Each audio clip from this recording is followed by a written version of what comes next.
Amazon. Set a timer for 7 minutes. Well, here we go. We're taking a difficult passage in 7 minutes. I don't know if it's possible. We're in 1 Corinthians chapter 11. I'm not going to read it. I'm just going to hit the really important points. And I don't know how well I can hit them in 7 minutes. First of all, I want you to notice here that this controversial passage about women in ministry and women in the church, I want to bring us to verse 7 and this really key word that if you can understand this word, you have a much better grasp of the whole section of chapter 11. The word is image. And this is a word which I don't really believe is understood well. It should be because it's pretty easy to understand in Genesis. But generally speaking, the correct interpretation of the image of God, we'll go to Genesis 1:27 to show you what I mean. The best understanding, so God created man in his image. So let's go here, verse 26. Let us make man in our image, according to our likeness. They will rule the fish of the sea, the birds of the air, the sky, etc. Now, what's important is to recognize that the concept of image in the Old Testament is ruling on God's behalf. It's not about appearance, which people get very confused about. It's not even about our makeup, where we have free wills, we're thinking beings, we're speaking beings. None of that. We are God's representatives. Let us make man in our image according to our likeness. They will rule. And once you get that, the image is not about what I am like. It is my position, my role as God's representative on earth. I am God's image in the sense that I represent him to the animals, to the plants, to the earth itself. I am his I rule in his stead. It's a pretty astonishing thing that God has done. Now it brings us back to 1 Corinthians chapter 11. A man, in fact, should not cover his head because he is God's image and glory. But the woman is man's glory. Now here, this is not in any way putting a woman down. What it's saying, though, is that the woman is reflecting the man's authority, just as the man is reflecting God's authority. Man and woman together, as a team, as a one flesh, reflect God's authority, so that man and woman together are over the earth.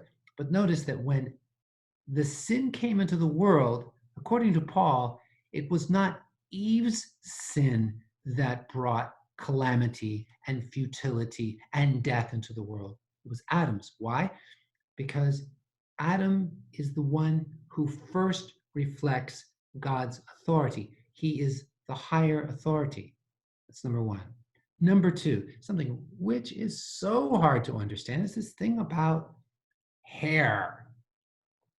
Verse 5, every woman who prays or prophesies with her head uncovered dishonors her head, since that is one and the same as having her head shaved.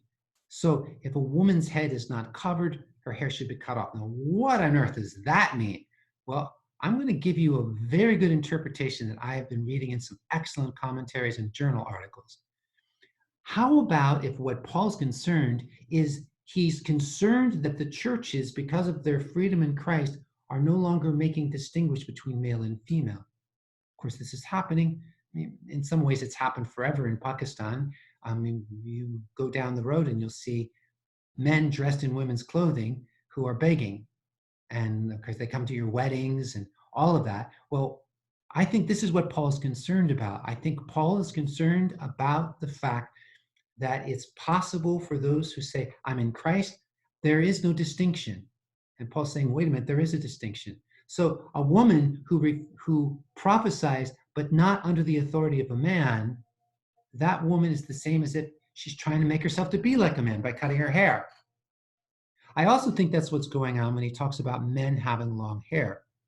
Is it does not, here in verse 14, does not nature itself teach you that if a man, has long hair, it is disgrace to him? Talking about nature, it doesn't mean that long hair in and of itself is the problem. The problem is that a man who tries to look like a woman, that's a disgrace. Men are men, women are women. And so Paul here is very concerned to make sure that we keep this distinction. Now, there is an authority issue here.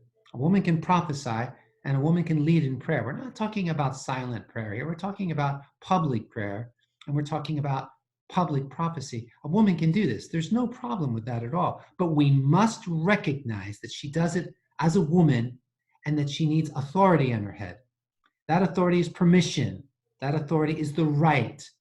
Yes, of course, she's in the image of God. If she's in a group with women, she has that right without a man being involved in it. But if there are men, this is a Adam and Eve issue. The man is the representative of God's authority.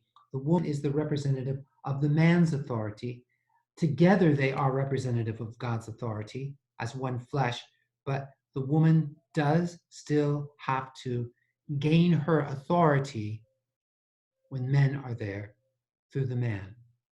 And so she wears something on her head. That's symbolic. It doesn't have to be something on her head if there is a clear representation that she understands she has authority. She is under authority because she is reflecting the man's authority as the man is reflecting God's authority.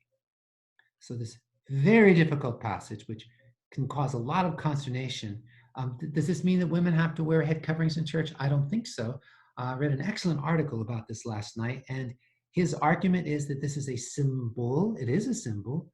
It's a symbol of the difference between males and females and the authority of males in the church.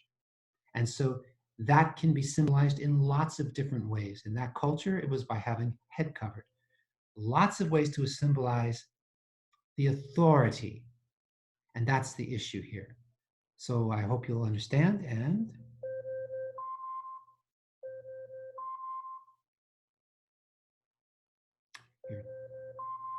your 7-minute timer is done. May God richly bless you, and I'm sure we'll be talking about this again and again and again.